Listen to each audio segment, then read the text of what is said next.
This is what a lot of people see when they picture the Yoruba women that lived long ago. This woman is or was most definitely not a Yoruba woman. Yoruba hairstyles. Taking care of the orinu, the spiritual head that we choose before coming to the earth, was just as important and is still just as important as taking care of the oriode, the physical head, for the Yoruba people. Since one cannot plait or cut the hair of a person in their absence, a person's hair is a major representation of that person.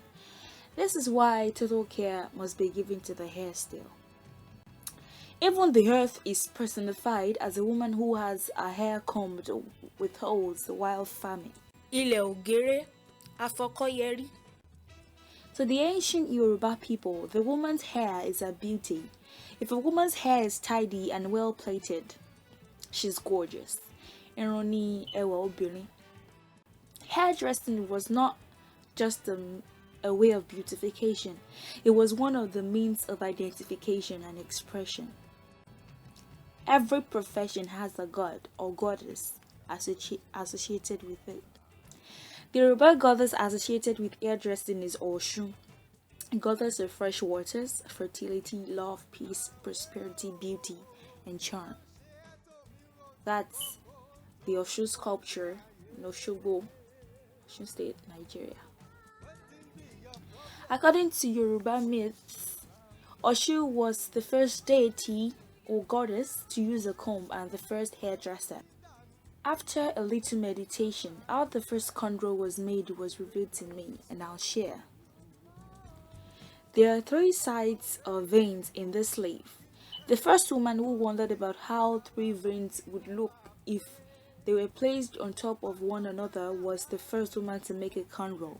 Nature was the source of inspiration. It was not revealed to me who she was, so I'm not sure it was Osun or even a Yoruba woman. Things that were used to make or beautify the hair. Hairpins. The ones that you see in that picture were probably owned by a queen or a rich chief, female chief, or someone who,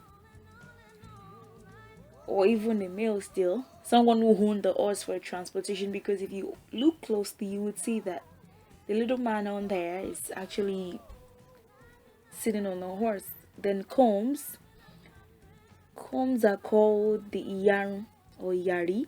Pattern combs are called the ilarun or ilari. Beads were also used, especially by the royal women, to show royalty.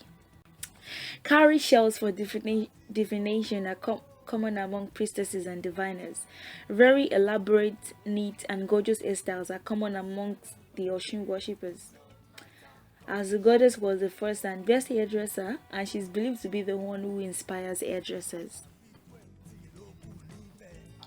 Feathers, are also common amongst Orisha worshippers. Parrot feathers and peacock feathers were used to display femininity and beauty. Creams that were used, so the shea butter, the coconut oil, the palm kernel oil, pretty much many of the oils that being used now, except that many of them are chemicals are being added, so they are not exactly the way the fresh ones will feel or do the same work the fresh ones will do to the hair. So this was pretty much what was being used, because the women had very long hair, and you might be wondering what they were using. This was why. The oldest hairstyles, as revealed in the earliest sculptures or works of Yoruba art. That's the shuku, the panumo. So I just put headshots of the sculptures just so you can see proof that in the earliest periods this was and there's a tribal mark if you look closely, so you can like have a knowledge of what their sense of fashion was like. Then that's the AGOGO sculpture and the Ojunkpeti sculpture. I'll get into all those styles shortly. So what is the hairdresser's job title, or what are the clients called? The hairdresser is called the onidiri, the one who plaits the hair. The customer is called the onishesho. the one who makes herself beautiful, or the arewa, the one who purchases beauty. How to greet a hairstylist and a client if passing by. As the Yoruba culture requires that all people must be acknowledged and respected at all times. So if you're a passerby, you would say Ojugboro. The English translation is, may you make good hair patterns with a pattern comb. Then the hairdresser would reply, Oyayao, which means may the comb well. So note that the whole at the end of the sentences is just for emphasis. It was the Yoruba form of exclamating then before the exclamation mark was introduced in English. So if you are a passerby and you see someone making a hair after greeting the hairdresser, you greet them and say Ekwe wow, and which means good job making yourself beautiful, and they would reply O Esheo, which is equivalent to thank you in English. Methods of hairstyling or beautification. There were or are 3 methods of hair beautification. The first method is the irunkiko, the hair threading method. The Yoruba ladies like this method because it is faster than cornrowing, which I would get to make, and it improves the hair texture because they have curly hair, not so curly now, generally due to intermarriage and introduction of hair straightening chemicals. This style straightens the hair and creates the illusion that it is longer even when it is not. Owu is what the threads are called. Different types of owu have been introduced over the years, and different threading styles too. Another reason why the spinsters loved to thread their hair was because the men admired inrolowu, styles made with thread, a lot. The second method is the irudidi, or the hair cornrowing method. The Yoruba ladies like this method because very elegant styles could be made with cornrows. There are 3 types of cornrows. The first type is the adimole. This usually requires that the client faces the hairdresser. It is tighter and it lasts longer and neater on the head. The cornrows not show at the surface of the hair. Everything becomes like parallel, or don't know how to put it, but as you can see in the image, it looks flat, like flat braids. And then the second type is the adisoke. Very common nowadays. A lot of people prefer this nowadays because they usually don't have to face the hairdresser, and the people desire comfort these days. So the third type is the elewo. It's a very gorgeous method in which the cornrows are made in a slanting style, and if you're wondering why, this makes the hair at the scalp between 2 cornrows look neatly brushed or combed. The third method is the irobiba, or loose braids or cornrowing method. It's a style in which the hair is braided or loosely cornrowed. Since leaving the natural hair unplaited will result in a loss in moisture and hot while combing later, sometimes due to extreme heat and sunlight, the women would make loose braids till they were ready to make proper cornrows to retain moisture. So now I will go into the common hair beautification styles or patterns for irudidi. New styles are being created every day, as Yoruba people believe that the Osun deity inspires hairdressers very often to make many new hairstyles with the irori ode, the hair on the physical head. Therefore, if you do not see some hairstyles in this video, they must have been introduced only a few centuries ago, as I explained earlier. The shuku is the first style. It's a style in which either short or long knots are made at the crown of the head. Braids run from the forehead, sides, and back of the head to the crown or middle area of the head. And queens wear this hairstyle a lot. Koroba, calabash turned upside down. Cornrows start from the center or crown of the head and end at all sides of the head, like a calabash turned upside down. Another style is the Ife heart style. This style was created to represent the famous Ife heart, one of the thousands of works of art that were made by the Yoruba people. A lot of them were stolen by foreigners before or during slavery. Kölése, without legs, is a style in which cornrows run from the front or top of the head and end at the back of the head, close to the neck. This style was called Kölése because since the women had very curly hair, the ends of the hair would not stand straight up and would curl. So as is seen in that picture that I crossed, if it was then and the women had hair as straight as this, it would probably not have been called Kölése, without legs, because that style definitely has very vivid legs in quotes. Another style is the Pakoelede, the back of a pig's head style. It's a style in which cornrows run from the back of the head and end at the top of the head close to the forehead.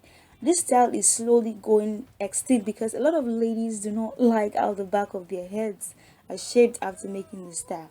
So not a lot of people make this style anymore. The patewo, clap your hands. Cornrows start from different points, the left side of the head and the right side of the head, and meet at the crown or center of the head, usually with a little opening. The hair forms two ends, as is seen here. The style is very similar to the hairstyle called AGOGO amongst Osun worshippers, and I'll get to that. Banumo, keep quiet or close your mouth. Cornrows start from different points, the front or top of the head and the back of the head, and meet at the center or crown of the head, usually with a little opening. The hair forms a mouth and the crown forms the opening of the mouth, not to be confused with patewo. That's what a very elaborate panoma would look like. The style that the lady in purple made is very similar to panumo and patewo, because it's not like the cornrows don't look like they are clapping and they don't look like they are closing their mouth. It's just in between, so it's a unique style. But the other girl has made panumo. That is how it will close exactly at the crown of the head. Another style is the Orishabumi, gift from a deity. The style is very similar to Afinoba, which is another style. The King's Palace, Afinoba. This style depicts the king's palace setting. The king is surrounded by subjects that lay flat on their faces in submission to the second in command to the gods, Alashe Ikeji Osha or Ikeji Orisha. Princesses wear this style a lot because it's very gorgeous when decorated with beads. Another style is the AGOGO COCKSCOMB style. It's made to imitate a cockscomb. Women who wear this style do so to signify that they are either married or they are priestesses or they belong to a cult or Shango or Osun. So if you see a single woman wearing this style, which is quite exceptional, it could be that she is a priestess, but she's not married yet. This is a modern version of AGOGO that has been adopted in many countries just to form the cockscomb, but it's not really the exact AGOGO. ABETÍ, dog hair scalp. This style is made to imitate the fila ABETÍ, a kind of headwear for Yoruba men. It is made of two sets of shuku cornrows. Kojusoko, face your husband. This style is usually a form of shuku that ends at the top of the head, close to the forehead, and not the crown, unlike shuku. So where the knot is in shuku, the knot will end at the top of the head, close to the forehead. So married or engaged women were more likely to wear this than single ones because they already had the husband figure. And this is a modern type of kojusoko in which a kind of shuku is made to end at the top of the head, but it's not really the traditional way. Extensions and attachments have been used to make this one elaborate. Kenyi Soko, turn your back to your husband. This style is usually a form of shuku that ends at the bottom of the head, close to the neck, and not the crown. So if women were not pleased with their husbands, they would wear this hairstyle, and the husbands would know, and then they would apologize as quickly as possible. Some elders say that it is a hidden or subliminal representation of a love-making style in which the wife will have to turn her back to the husband, which I will just skip. With the style called Ojonkweti, rain falling on the hairs, braids of various sizes run across the head, ending in small rolls or knots near the ears. The knots are made to imitate raindrops. So that is what it would look like after it was made. And the men wondered at first about how their wives made this style, since the cornrows will not start at the crown or middle of the head and will end at both sides. So it was all about getting attention from the men, and I will explain how it was done. So each cornrow was made to face different sides. For instance, the first cornrow at the bottom was made to face the left, and then the other one on top of it was made to face the right, and then the left one was made to face the left, the other one, the third one was made to face the left, and the fourth one the right, and the fifth one the left. So there would be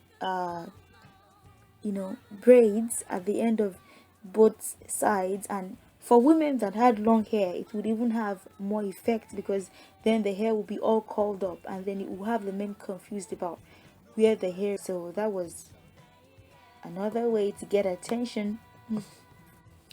Another style is the Arion Money Mason style. I'll sleep in the middle of my offspring. This hairstyle was made by middle-aged women who had children. Other women love this hairstyle too. It signified the joy of motherhood in life and in death. There was hope for a continuing generation. So I'm going to briefly describe how it would look. A Kölése was made in the middle of a shuku. Moremi Hajasoro. Moremi is one of the great women that the Yoruba people had. She was an Olori queen who sacrificed her only son to a deity for her old town, hence the crown-like cornrows. Ìyàwó singing, newly wedded wife. This style is made to symbolize the joys of being a new bride and how people rally around the new wife. It is usually a shuku in a bigger shuku. The smaller shuku at the crown represents the wife. So threading styles, irun kíkó tàbí olówu.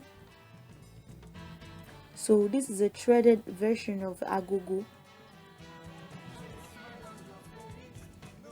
Ojonkweti, rain is falling on the hairs. That's what it will look like, since the thread cannot curl up at both sides of the hairs. It would just look like this. Then the Oshuka, head pad or balancer. Usually when the women went to the stream, they would make a piece of clothing and they would put whatever they wanted to put on it. So that was what it was to imitate. Ilekedi, waist beads. So the middle of the head is made to signify the waist, and then the hair is made to go around the waist in coats. So that's what the style looks like. Some of the newly introduced styles as inspired by many recent events in Yoruba land and Nigeria. Onile Gogoro, skyscraper. This style was made to symbolize the cocoa house in Ibadan, Oyo State, Nigeria, which was once the tallest building in tropical Africa. Ogunpari, the war is over. This style was made to symbolize the end of the Nigerian Civil War in 1970 and the restoration of unity in the country. So that's what the hairstyle looks like. Eko Bridge, which is Lagos Bridge. So this style was created after the construction of the Eko Bridge in Lagos State, Nigeria. This style is similar to AGOGO, except that AGOGO was created first. Eko Bridge too. So it's just basically the same style in two different ways. Fìlà ọlọ́pàá, police cap. I think after new police uniform was created, I'm not sure what the background story was, but it was made to imitate the policeman's cap turned to the side. Pineapple, which is made to imitate the pineapple, the rough edges and the style of the pineapple.